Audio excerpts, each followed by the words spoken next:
you would do it all over again if you could. You're as defiant as a defendant as this court has ever seen.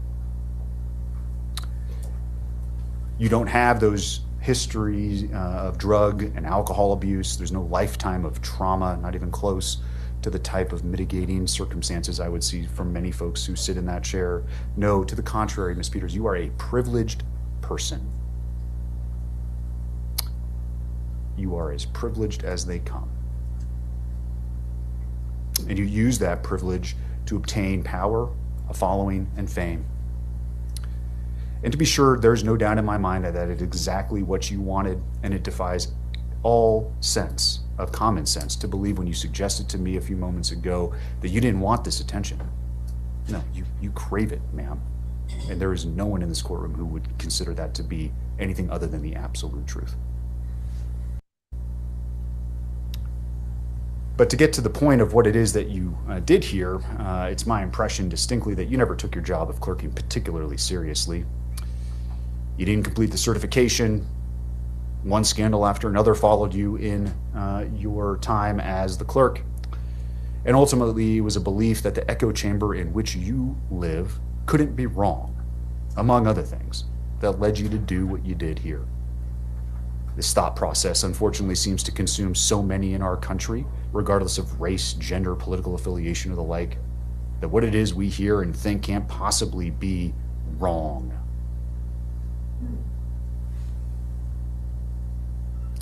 There are many things in my mind that are crystal clear about this case.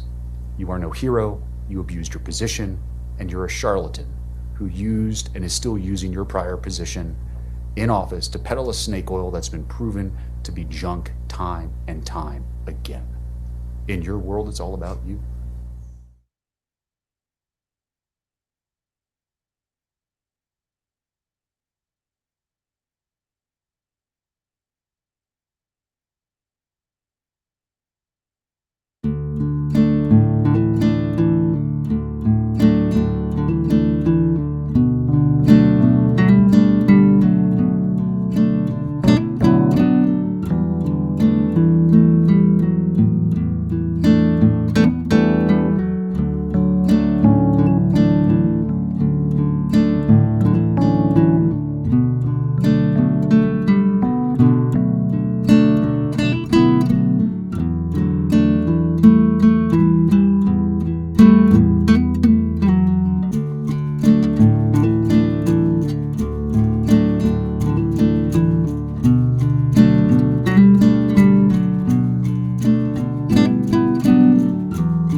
Us off there. Yeah, not just any Chris Christopherson. It's Chris coming to the rescue of Sinead O'Connor. Okay, whew, that was beautiful. I thought that was a good song because Chris passed away recently, and he was always a champion of the working man.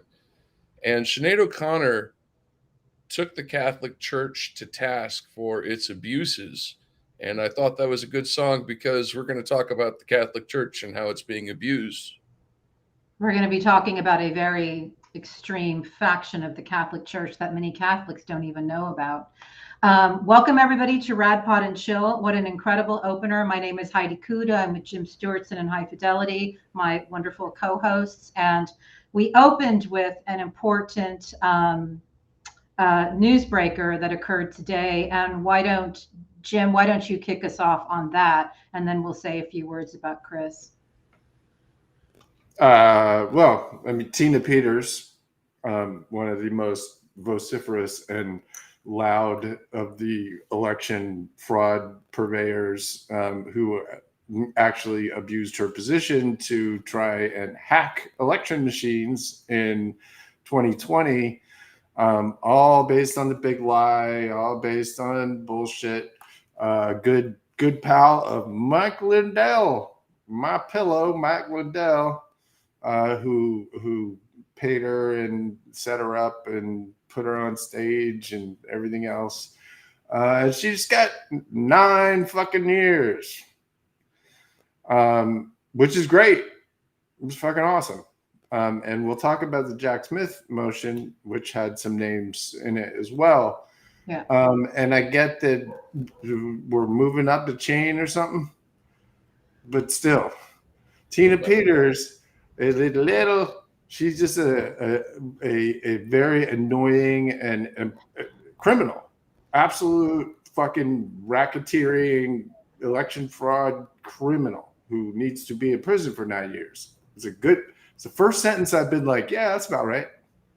That's literally like years now. I was like, yeah, okay, I'll take that. That sounds right. Like crazy lady who has no remorse, literally tries to hack the machines in order to prove a lie. And what was that lie again? That Donald Trump stole the fucking election. And, you know, the lie was that he won the election. That was the lie, not that he stole it, but that he won it. Yeah. Sorry. No. Just slight clarification. A lot going on. But anyway, Jim, I always feel really bittersweet when these convictions occur because, yes, criminals need to be punished. But what about the people who created the mythology that brainwashed these people? What about them? They're still doing it again. This is part of what the foundation of our show is. Yes, High Fidelity. I just need to point something out. You know, we've talked about how, you know, people can have their own beliefs, and Tina had a lot of really, really strange beliefs. And I was talking to someone, and I kid you not, the question they asked me, you know, Tina was talking about her magnetic bed. But doesn't Tina wear copper Faraday wire in her clothes? Wouldn't she stick to the bed? And no, actually, copper is not magnetic. And what she would do is she would generate a minute electrical current wearing copper clothes on a. Just, I thought everyone in the audience might want to know that. So yeah, she's generating her own electricity, I guess. Anyway. Well, whatever hi-fi is smoking, I'm sure it's really good. But no, the bottom line is I'm sure that there was something there that just went right over my head. I don't like it when they're able to seed their propaganda and their deranged narratives, even in their defense. That is an issue that I have. We are in a war. Some call it a cyber war. Some call it an information war. I call it war. And as you guys know, I feel very strongly about the fact that we continue to give fascists a platform to seed all of these crazy ass narratives and lies that mean no good for our country, no good for our democracy. And I'm very grateful for the clarity of that judge today and of that judgment. He was very clear. And as I listened to him, I thought, oh, here comes the war. They'll try to turn her into some sort of Ashley Babbitt type martyr. And Jim, do you have any thoughts on that? Because I was like, they're either just going to, let her rot, or they're going to try to milk this narration and turn her. No, they're already milking it. Okay, so let's talk about that. Mike Flynn's already got, so you can do documentaries and shit. Perfect. Okay. I can, Tina is in my opinion, believes this shit. Yeah, sounds like it. She's dumb, but she's just dumb. I'm sorry, but she's fucking stupid, and got herself wrapped around this election denial poll, and drove herself all the way into the wall with it. And yeah, I think the judge, did the right thing by sentencing this person. He also said something interesting. He said, he addressed directly, lots of people come in here and they're crazy and they think lots of crazy things. And sometimes that's a mitigating circumstance, but not you. You're just he didn't say it, but he was basically, he said privileged. You're just a crazy bitch. he said you are privileged. And Jim, I wanted to. Okay, yes, go ahead. Privilege. You're all of the, that you have no excuse, lady. Right. You have no excuse other than you let yourself you know, but I was glad that he actually addressed that directly. Yeah. Because it is something that every single judge, if they haven't dealt with it already, are going to need to deal with. If we're going to get our shit back together and get any sort of level of accountability, there's going to be a lot of this. There's going to be a lot of, well, I believed it and they told me you lied. Here's the thing. Right. Here's the dividing line. And I want to make this clear to everybody. When you commit a fucking crime, that's your fault. I don't give a shit what people put in your head, whatever. She was old enough, you know. Yes, to say the least. Yeah, she was old enough. But it's not even about age. It's just about, we live in a society, and there are laws, and if you break them, that's it. You broke the fucking law. That's what our country is about. It's called rule of law. Now, could there be mitigating circumstances? Yeah. Sure, you know. But at the end of the day, commit a fucking crime, and you know, you need to go away. Or if you're like Ashley Babbitt and you put yourself in fucking harm's way and commit crimes in the process, you're gonna find out. And as much as I sort of feel for her case in some ways, because she was brought into this shit by her mom and all kinds of fucked up stuff. Right. At the end of the day, she was in there committing crimes and trying to kidnap the goddamn Speaker of the House. Correct. Yeah. And it's the same thing here. Yes, High Fidelity. I've got something to say, but you go. All right. So when I was a young man and, you know, the Iraq and Afghanistan wars were going on, I tried to keep a lot of, you know, focus on that and learn what I could and read information about it. And one of the things I remember reading is, you know, one of the generals, or it wasn't a general, I forget, but one of the military people said, for every Taliban soldier we kill, we create 7 more. Sure. Right. And that makes a lot of sense. And we're talking about Ashley Babbitt and we're talking about Tina Peters. For every martyr we create, we are strengthening the belief of those who are bamboozled by the Trump cult. It gives them more ammunition. Or right? It's an opportunity to rethink your life choices, because she's doing real time at the moment.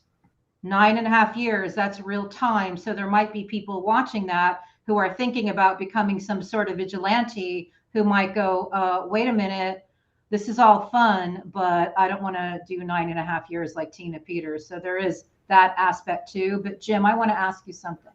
With Ashley Babbitt, I think that the trauma videos that she ingested broke her brain. Okay, so I feel for her. I really do. With Tina Peters, it seems to me she kind of acquired some sort of fame in doing this. And can you talk about this a bit? Because I think that what happens with some of the MAGA QAnon cult members, they also achieve some level of like fame, and maybe it's a false community or false fame, but she seemed to like seeing her pictures and. Well, remember our acronym, MICE. Yes. Money, ideology, compromising, right, and right. ego. Right. There's a reason why it is one of the 4 factors that counterintelligence agents use. Of course. Right. Right. Because it's in many ways that's like the primary thing, right? Because in order to be a Trump or an Elon Musk or any of these assholes, you have to have mental illness. Yeah. You have to be sociopathic at a minimum. Yeah. You have to, you know, if not a full-blown psychopath and or a messianic narcissist, right, as most of these people are. So what you find with these people almost always is this sort of ugly combination of factors, right? Yeah. Is that they have some amount of natural and or, you know, some people are brought up badly and they're just turn into bad people. But, you know, the bad guys find people like that And if they can find somebody who's got a little bit of money and a little bit of influence, like Tina Peters, who's, nice, sort of middle-aged looking lady, just a normal lady, whatever, to go and pull some shit off like this, even better. But, all sort of, professional criminals, right, to some extent have to have a sociopathic impulse. They have to have that in them. And when their crime especially is about just lying to people all of the time, it's even worse. But again, I think with somebody like Tina, it was a combination of she's just not that smart and got sucked into a fucking cult. She's privileged and full of herself and felt that she deserved some sort of moment in the sun. And the opportunity came about for her to be the star of the show. Yeah. And that combination of things, was kind of put her on the wrong side of the ledger. And some people, once they get there, they just, very hard for them to come off. It'll be very interesting to see if she doubles down or seeks redemption. And obviously everything boils down to what happens in November. She reminded me a lot of the woman we saw in Greg Palast, Vigilantes, Inc. Yeah. Another wealthy, privileged lady who thought that she could challenge the rights of tens of thousands of people of color to try to deny them the opportunity to vote. And Tina thinks that Trump's going to become president and let her out in a month, and it doesn't matter. Okay, well, that is she might be right. She might be fucking right. I don't know. Yeah, I mean that's the whole plan with all these guys. Yeah. And why the Proud Boys and all them just weren't too concerned about trying to get their sentences shortened. Yeah. Because they all think that it doesn't matter, they're going to get pardoned any minute. And people like Tina Peters and not to be this guy always, but the Supreme Court. Yes, I was just thinking went along with that shit. Yeah, right? I was thinking that. So, it will absolutely, if we don't get this right, or if they manage to steal it or whatever, people like her are, instead of being put in prison for 9 years, will be running the government. Yeah. No, without a doubt, that woman will be in the Trump administration before it's over. We're going to be talking about that when we start showing clips of our interview with Gareth Gore, who wrote this incredible book about Opus Dei, which I must have given Hi-Fi like 12 different clips because it was all so important. So I ask everybody, please watch RadPod's full-length episodes. We do this work to inform, and I would say this is probably one of the scarier ones. It's perfect for Halloween. How Opus Dei has managed to infiltrate the highest levels of power is something that you would think would be fiction, but unfortunately it's not. Hi-Fi, do you have something else to say before we move on to the next topic? I was just going to say that Tina Peters will, she'll probably end up the head of the FEC under Trump. I mean, when you talk about who the chief of staff could possibly be, Kevin Roberts, anything's possible. I mean, I laugh, but it's like somebody envisioned a moment of war in 2025 if the Trump administration is back, and in that war room was Rick Grinnell, Mike Flynn, and I think Steve Bannon. And I was like, and Kash Patel. And I was like, two are attempting to sue my podcast partner and the other one stalks me on the internet. That'll be fun. No, it won't. But I do want to remind people, and I'm going to remind people every day until this election is in the bag and democracy continues. We need tens of thousands of votes in a handful of states. I do believe there's no question we'll get the popular vote, but we need everybody to mobilize in their communities like we've never mobilized before. When Jim talks about the Supreme Court, that is not a joke. We will be talking about that when we show our Gareth Gore clips. One quick thing about Chris Christopherson.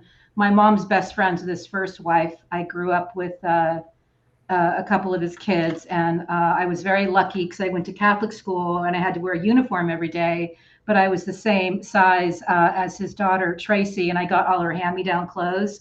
So I just wanted to say that I looked so fly on Free Dress Day thanks to Tracy Christopherson, and a shout out to her family and to Fran and Tracy and Chris. And that was a huge loss on a week that was already just like one thing after another. And thank you for opening up with his beautiful tribute to Sinead, because again, when she had nobody, she had him, and that's like having the world. So that's it. All right, so since we're crossing over into how Sinead took on the Catholic Church, let's talk to another guy who's taking on to the movement that few people, including many of its members, know anything about. It's basically that there's a core membership these people are called the Numeri members, who've taken vows of obedience to Opus Dei. They're also celibate, and they've taken also vows of poverty. But these people live a highly controlled existence. The ranks of Numeri members within Opus Dei are riddled with abuse, with mental illness, with prescription drugs, and also just with kind of control over even the most minor aspects of their lives. That many of them are cut off from their friends and families, and they basically are forced to live their lives at the whim and command of whatever Opus Dei decides for them. If tomorrow Opus Dei decides, right, you need to move city or country and go and set up a new initiative for us here, they just go and do it. It's what's expected. So yeah, I think actually what I hope the book does for a lot of current Opus Dei members is open their eyes to this hidden underbelly that's been there throughout the organization's almost 100-year history. 100 years of this bullshit. Yeah. It's very interesting that his book came out. It also came out simultaneous to another book that we've talked about before, and we'll talk about again, I believe, next week. We're lucky enough. Teaser. Which is Den of Spies by Craig Unger. And these intersect in a very, very interesting way. Craig Unger's book is about the theft of the 1980 election, and the man who led that charge was a guy named William Casey, who I've talked about before. You may have heard. He was Reagan's campaign manager, and he bribed the Ayatollah of Iran to extend the hostage crisis until Reagan was inaugurated. And William Casey was a Knight of Malta, an extremist cult inside of the Catholic Church that I've been writing about for some time. And sort of in that same process, I ran into Opus Dei as well. And I was like, yeah, shit, especially because Peter Thiel, I was expecting you to be ready for that. I even gave I have no idea what you're talking about. There will be other opportunities. Anyway, Arne Panula and Peter Thiel were. I'm still a piece of garbage. Actually, we talk about that in the next clip. Do you want to preview it, Jim, and finish the story, or do you want to talk more about it after the clip? I'm just gonna tie these two together, and we're gonna. But I think there's so basically this cult, this Catholic cult, got Reagan into the White House. This guy who was devoted to it. The last event that Reagan attended as president was at the Waldorf Astoria to get a medal from the Knights of Malta, where he thanked them for being the guardians of Christianity or some shit like that, right? Yeah. And so, you know, while all of this is going on, you've got Opus Dei really getting going. I mean, they had decades of horrible shit that they were up to in South America, all over the place. But it was really in the 80s that they started to intersect with the US. Thank you so much for that. What you're going to learn in the interview with Gareth, who did just an incredible job with this book and had access to files that nobody had accessed prior, is you're going to learn that they use the cloak of holiness, but there is nothing holy or Christian about this. This is a power grab. They go after the powerful elites. They target the powerful elites. This is all about the nexus of power. And it also involves spies that weren't prevented from doing some more damage to our country. And why don't we roll the second clip? Opus Dei was set up. What it's done is go after the rich and the powerful. The rich, for obvious reasons, they want their donations to help the organization to fund its expansion. But they also go after the powerful because the mission of Opus Dei is basically to re-Christianize the world, according to its, you know, dystopian view of what that re-Christianization might mean. I think many Catholics would not recognize the re-Christianization that Opus Dei wants to push through.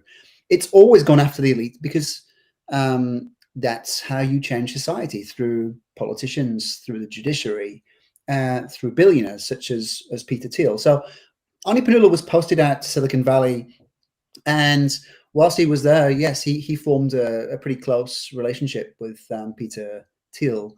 And in the book, I mean, I recount, you know, on the long walks through the Marin headlands around San Francisco, they would talk about, you know, their shared disdain for government.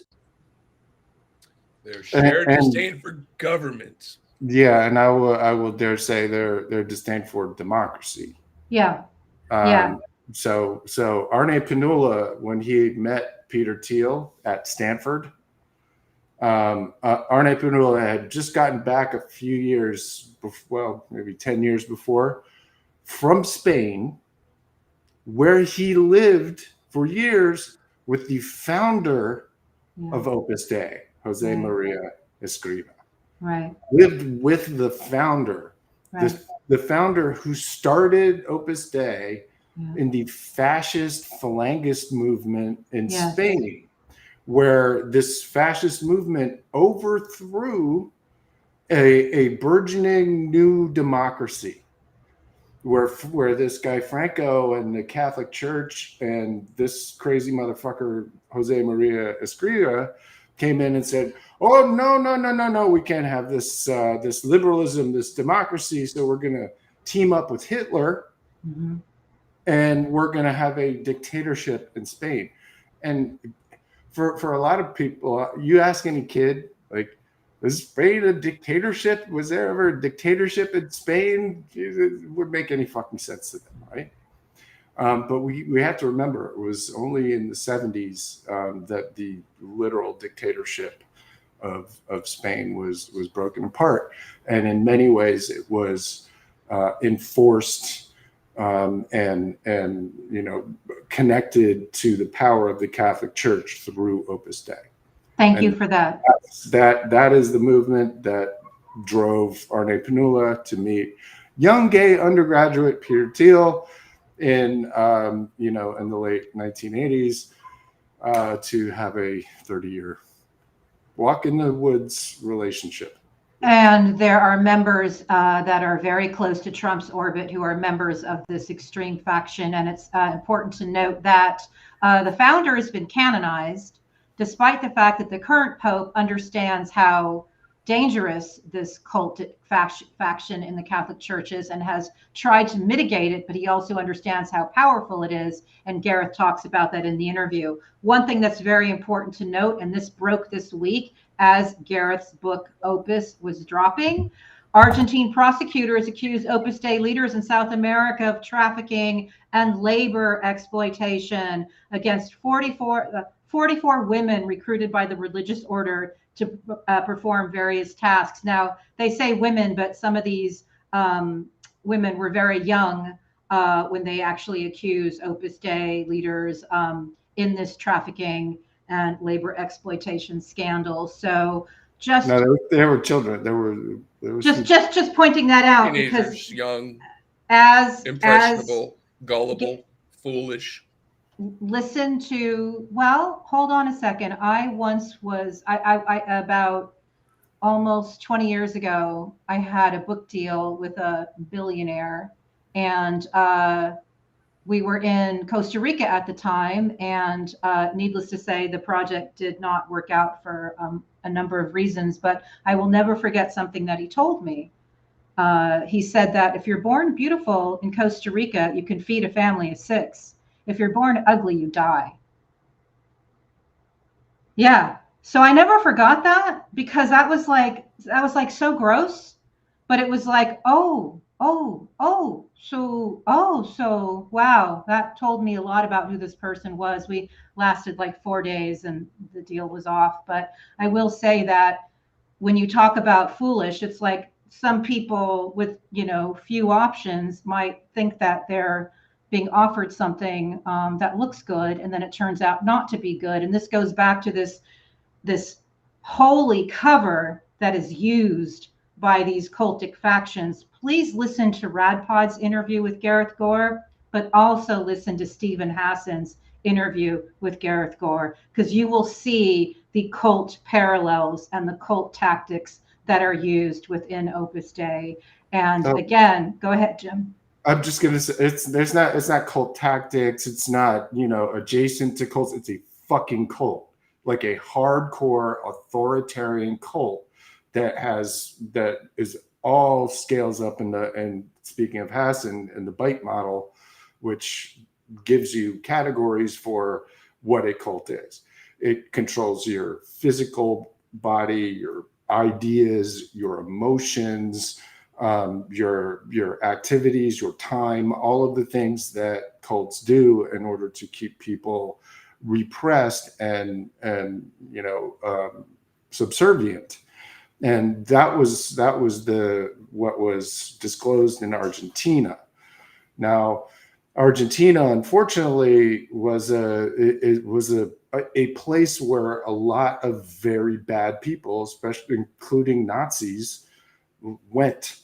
And part of the reason why they've had so much trouble with fascist bullshit and all kinds of stuff, which has led to this, horrible communist, regime that they have now, is because it was full of criminals. It was full of this sort of theocratic, sadistic movement, and the reason why Gareth was there, and I think this is really important sort of background, he's not a religious reporter. He didn't know shit about Opus Dei like anybody else. The reason he found out is because he was investigating a $1 billion bank that just went poof. He's a financial reporter. Yep. What the fuck happened to this bank? And so they sent him to Spain, Argentina, to figure out what was going on with this bank, and lo and behold, it's the goddamn Opus Dei was basically running this bank and was funneling money to its schools, is like where vocational schools. Vocation, but in these recruiting schools, centers.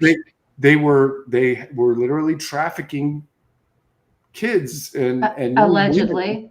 Okay. Sue me, Opus Dei. Best day of your life. No, I mean, seriously. Yeah, they allegedly were trafficking these young women and girls to these schools and funding them with this bank proceeds, and poof, all of everybody's money goes up.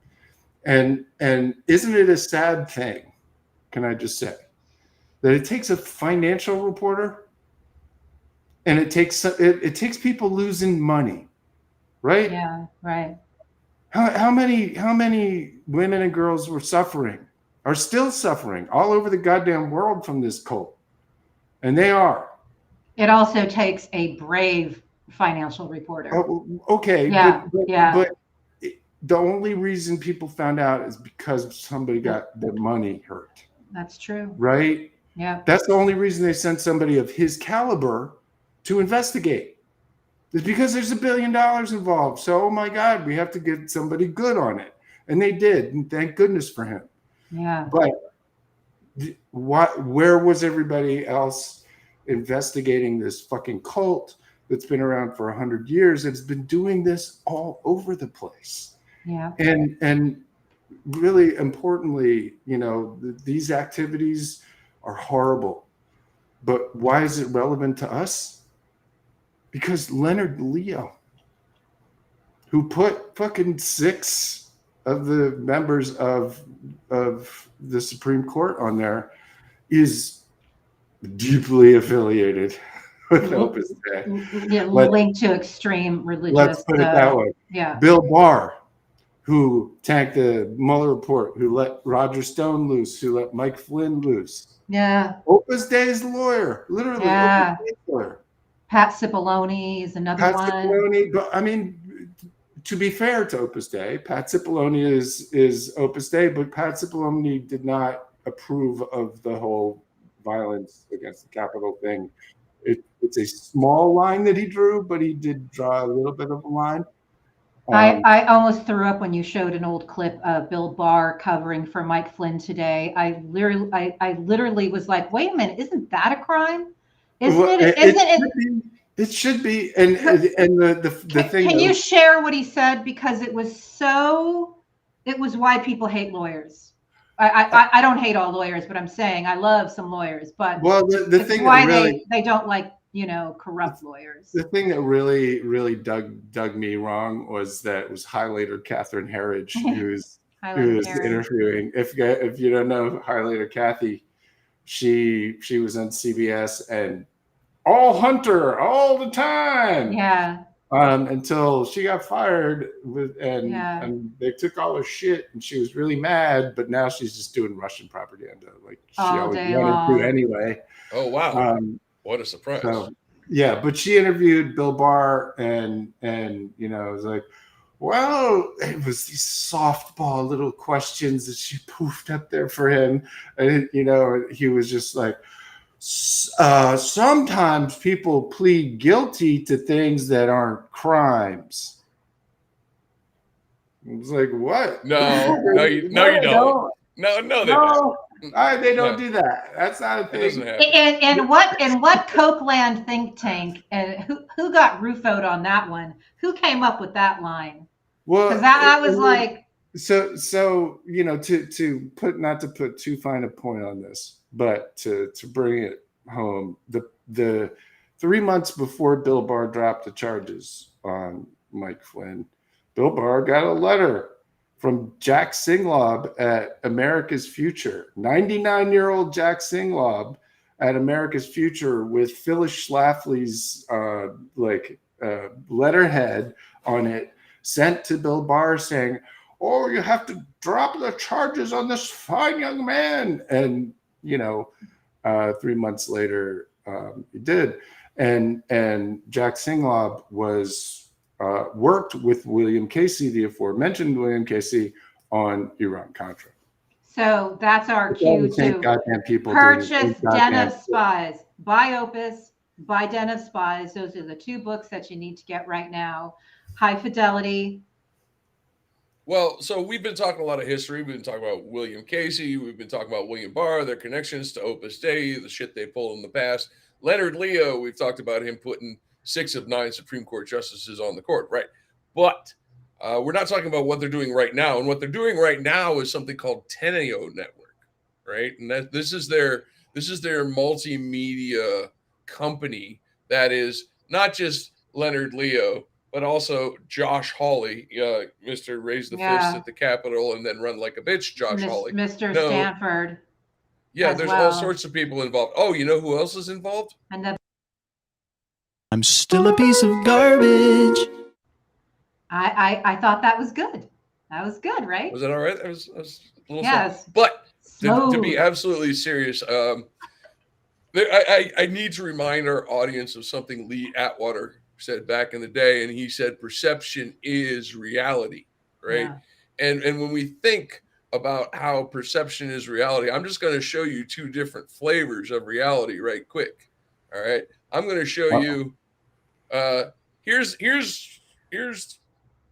the Red Pod reality.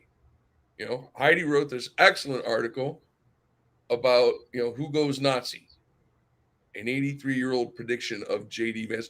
We knew what kind of person this was. And I'd just like to say, I think I did an excellent job in depicting Mr. Vance as the subject of this. But anyway, I was looking at some other articles. Here's how Politico portrays J.D. Vance. Oh, he's got the shadow of Trump, but also the shadow of the White House. No.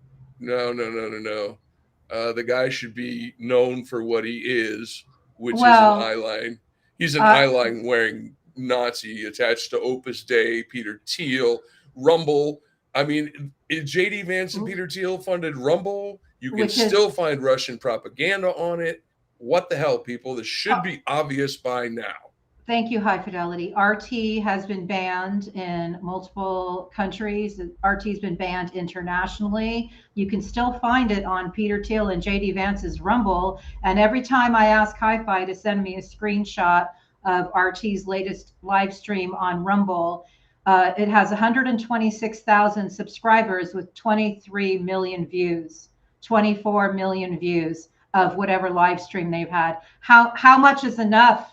Department of Justice, FBI, State Department says that Russian covert influence activities are not journalism. So how much is enough? But regarding that article, I want to thank Wes Clark Jr. Dorothy Thompson was the first American reporter to be kicked out of Nazi Germany in 1934. And she went on in 1941 to write a report, Who Goes Nazi, where she described different archetypes. And I think that you will see that she has described some of the current people that are trying to destroy our democracy right now. I'd like to see one more clip from Gareth, and then I want to do a quick couple words about the debate. Then I want Jim to kick us off on Jack Smith's latest filing. Oh, we definitely got to talk about the debate. To the US head of Opus Dei, the guy who was head of Opus Dei in the United States in the 2000s and the 2010s. He told me, I paraphrase him slightly, but these were almost his exact words. He told me that the Da Vinci Code was the best thing that's happened to Opus Dei almost in its entire history.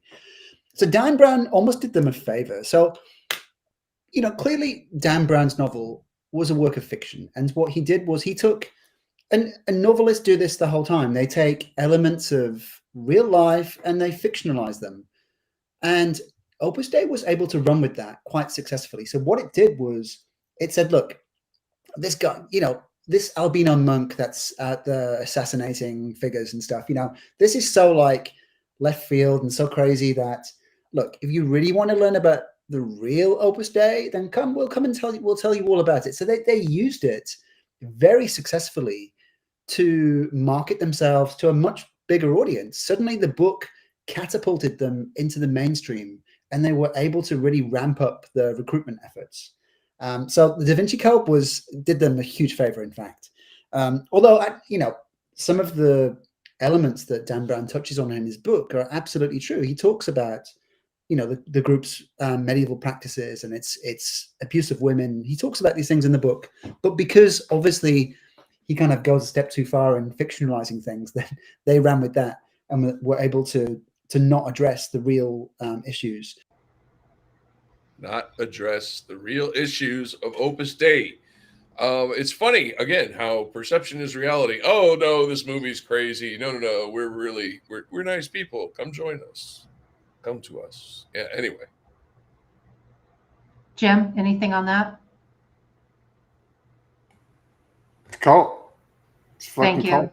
Thank you. There's nothing confusing about it.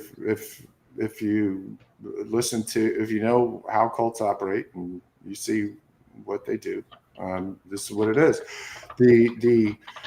The really dangerous part is that it has this sort of blessing, right? Opus Dei has had a very privileged place in the Catholic Church as a personal prelature of the Pope, meaning it doesn't answer to anybody except the Pope, who is basically the representative of God, right? So these people believe that they're literally these sort of, the hand of, like they have the hand in Game of Thrones. It's like the hand of God. That's how they think of themselves. And we did talk some about, the intersection that they seem to have with intelligence services, foreign intelligence services specifically, including Robert Hansen, the worst spy in U.S. history. And Gareth, told the story of how in the 1980s, they were Hansen and his wife were going to go to the FBI and confess. And they went to their Opus Dei priest and they said, "This is what we've done. Please forgive us. What should we do?" And the priest, being a priest, said, "Turn yourself in because you did a crime and that's bad." And then when they were going to do it, the priest called them back up and was like,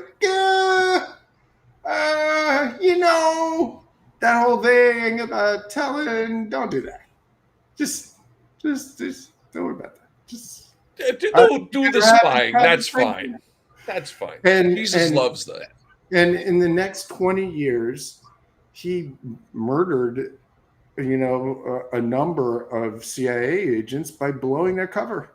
Yeah, he went on to spy for another decade plus. Yeah, 2 decades, all over the fucking world, blowing the cover of our men and women who put their ass on the line every single day. And it was because an Opus Dei priest was like, "It's fine." In an interesting side note, the guy who caught him was Louis Freeh, head of the FBI, who was also a member of Opus Dei.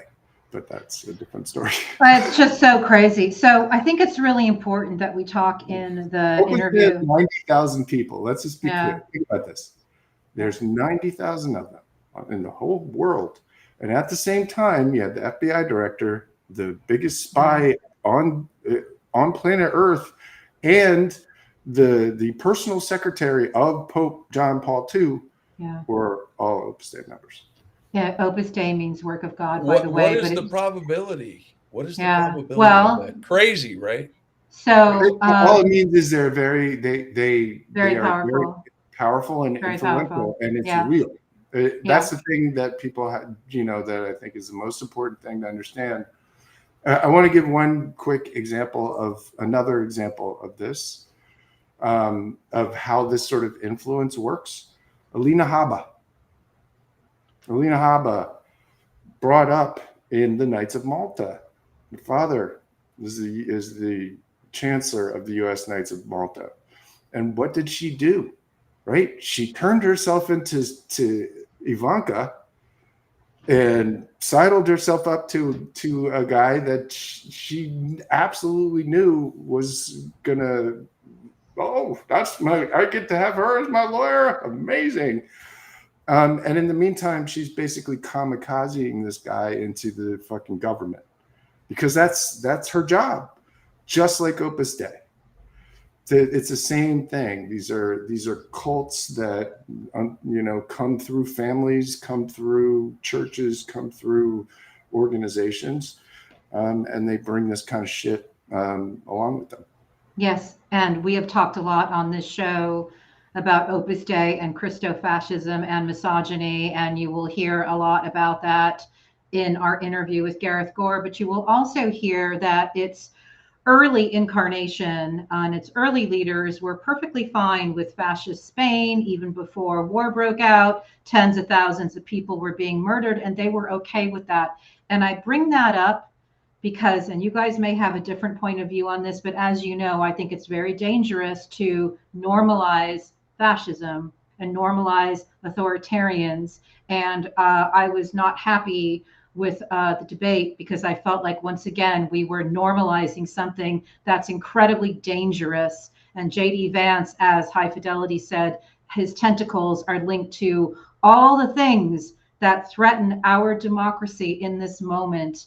And that is why I wrote about Dorothy Thompson's prediction in 1941, a woman who actually documented the rise of the Nazis in Germany and did such a good job, they kicked her out. So, but you guys may have a different opinion.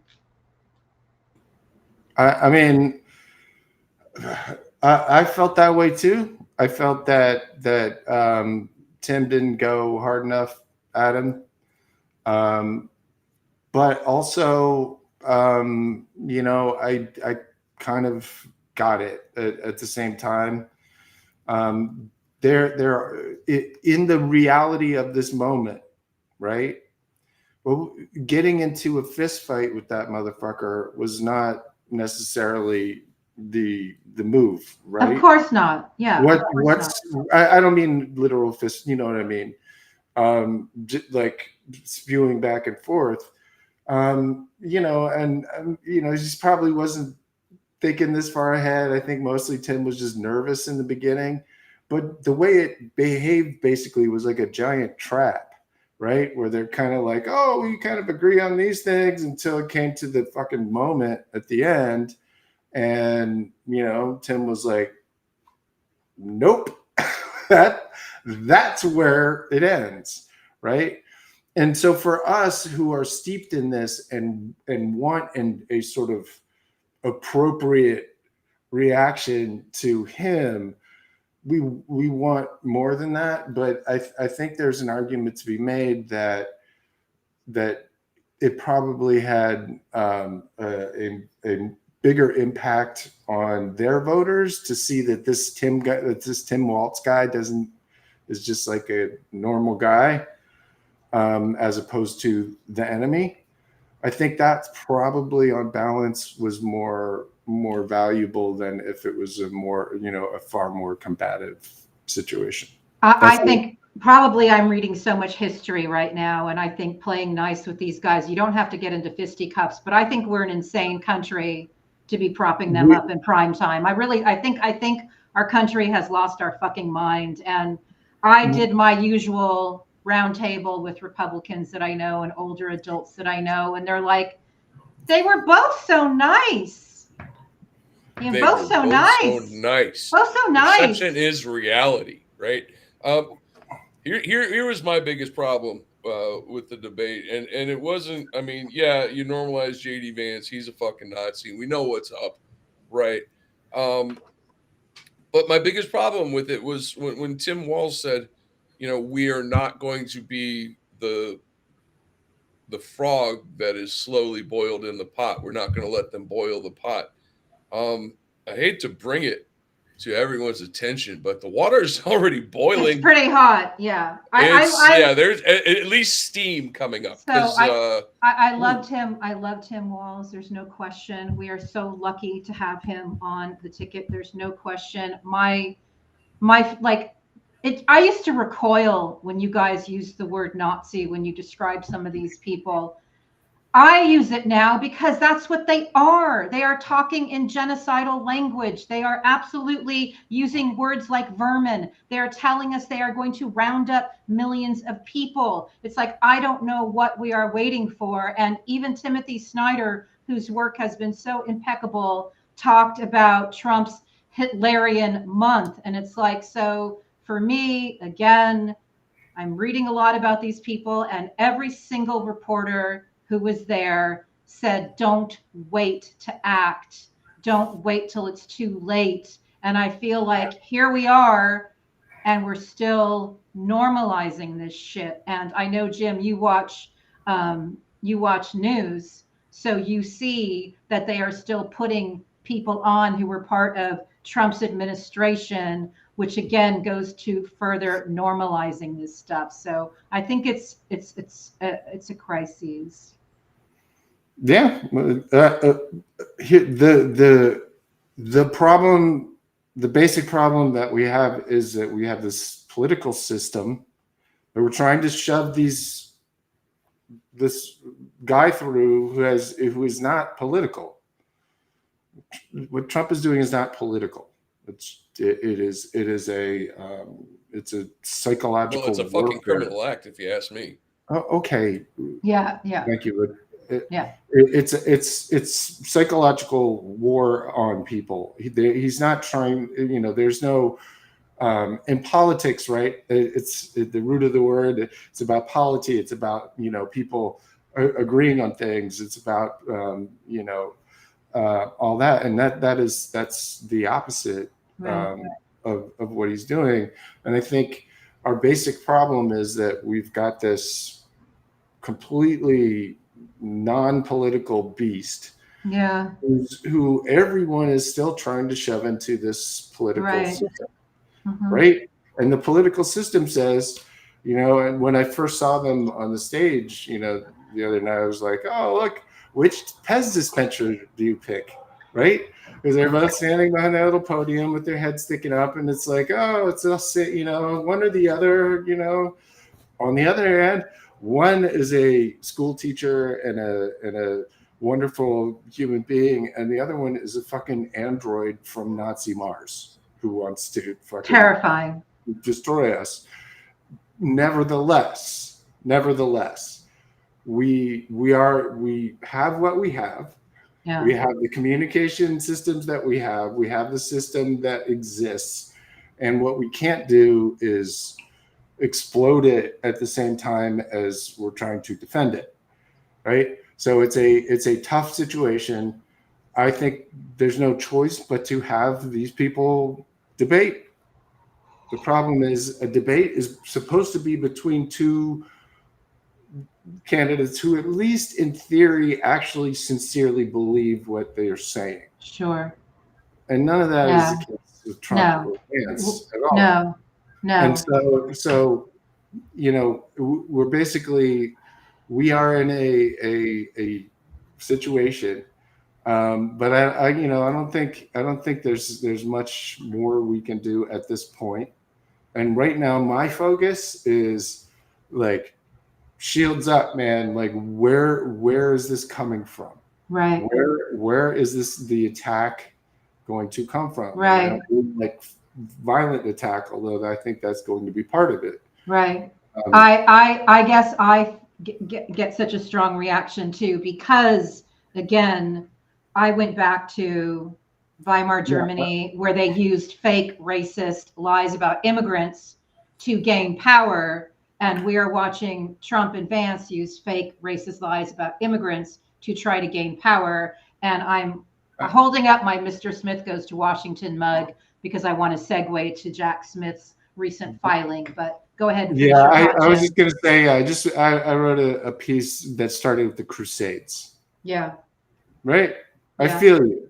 Right? But the fact that this movement, that these ideas, that this sort of hatred goes back to the Crusades should also tell you something. Yeah. That there really is this sort of strain of humanity. Yeah. And our job in any given moment is to push, to perfect things as much as we can. It's a democracy. Freedom is a fucking process. It is not an end state that we get to live in forever. Right. It doesn't work that way. Being free is about staying free. Right. And I think sometimes we forget that a little bit. Thank you, Jim. I don't feel better. I don't feel worse. I just feel vigilant. I'm just going to keep doing my work to the best of my ability, and I know you guys will too. And Mr. Smith Goes to Washington. Mr. Smith is there doing his job. Anything you want to say about that before we see? Do we have one or two clips left of Gareth? One. I think I've got two, maybe. Well, Anyway. Jim did a good description of the Hansen Okay, situation. so that was 4, and So then, why don't we'll just do 5. Yeah. Yeah. No, one of the things, I talk about networking a lot, being a computer guy and how nodes in the network are plugged in. And as more and more people see these networks of bad actors being exposed for who they truly are, we're seeing Elon Musk for what he truly is. We called it years ago, but we're seeing Peter Thiel exposed. We're seeing Vance exposed, right? The problem is the mainstream media, the corporate media, is not putting out this message. No, they're putting out this message that JD Vance is totally normal, right? They don't talk about his billionaire backers. I mean, to me, the man is a Muppet, right? And the person moving his lips is Peter Thiel. It's dangerous. It's so dangerous. Yeah, it's so incredibly very dangerous. So incredibly dangerous. We've researched the business plot. We've talked about Project 2025. And well, here's the next clip. Is a complete overhaul of society that touches on everything.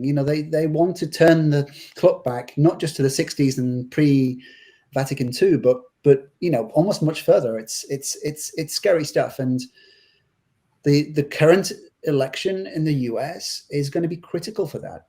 It's pretty clear that if Trump is elected, then Project 2025 gets the green light, basically. Kevin Roberts has been talked about, this guy who gets his spiritual direction from Opus Dei priests in DC. People have talked about him as a possible chief of staff for Donald Trump.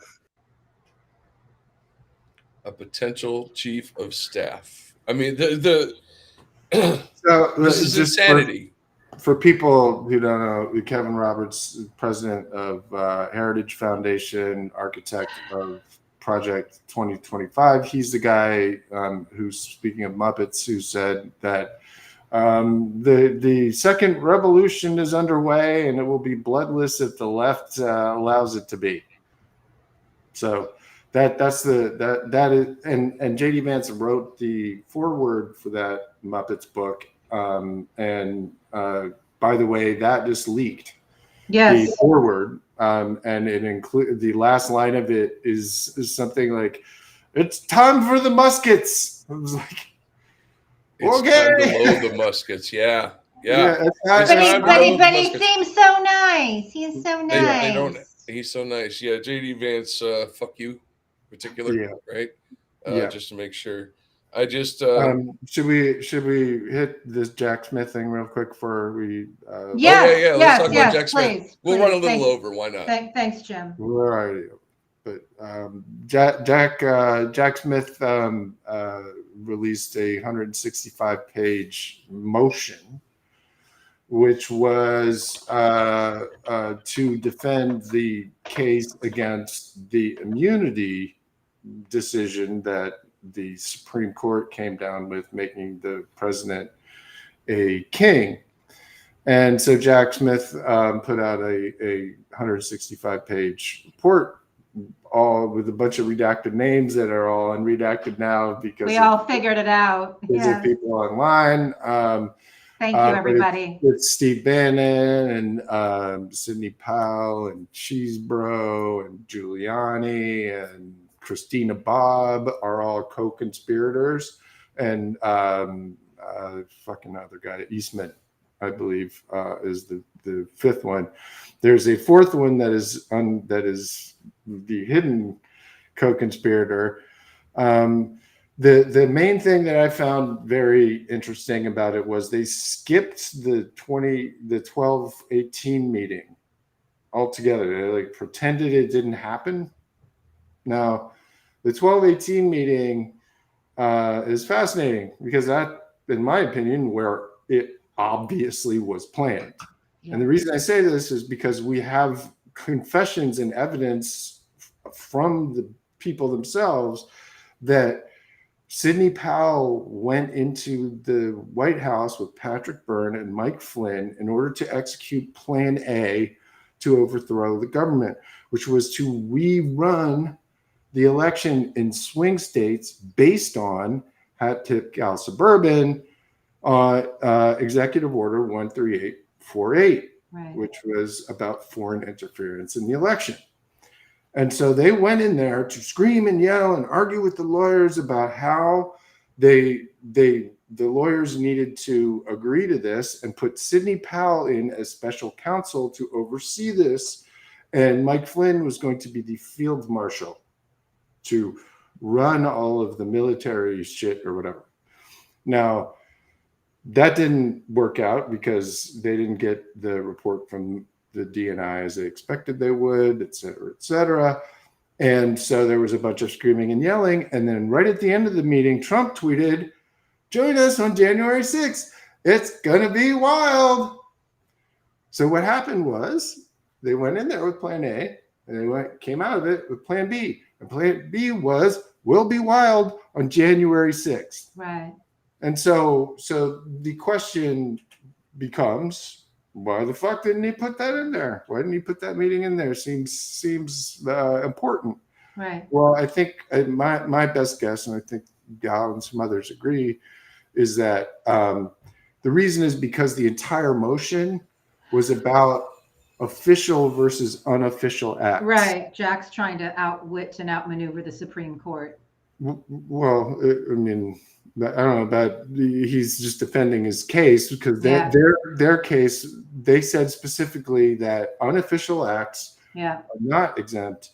Official acts are, and the question is what's on one side versus the other. Right. So I think Jack's reading was, well, if I talk about this meeting in the White House, right, that's easier to call a official act.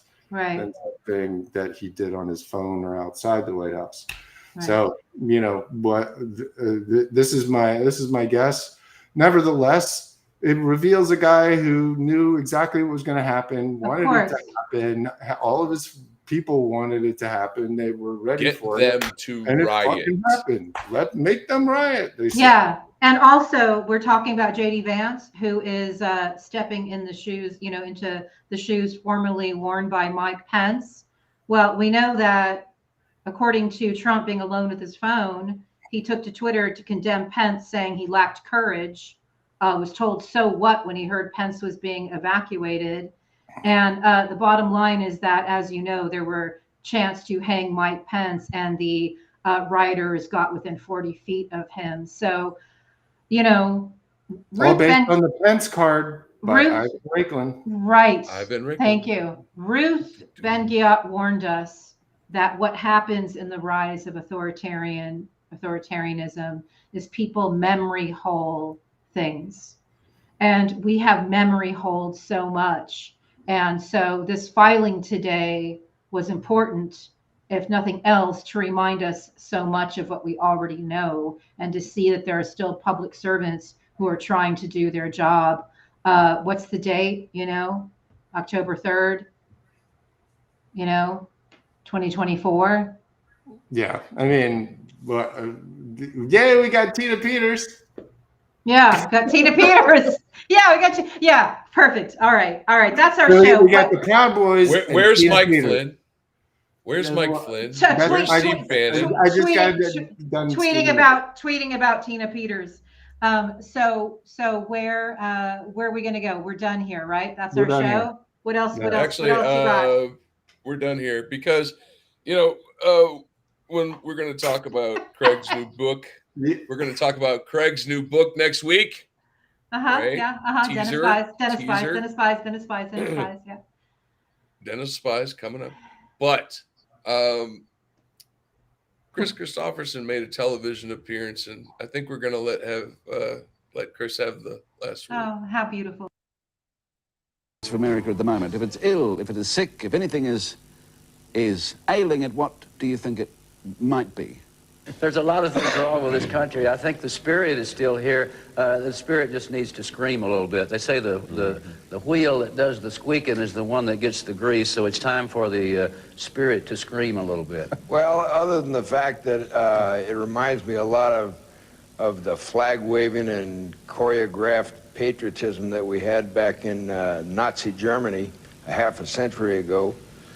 The fact that we got a one-party system which is in control of all three branches of our government, lapdog media that's cranking out propaganda for the administration and make a Nazi blush. Other than that, we're doing pretty good.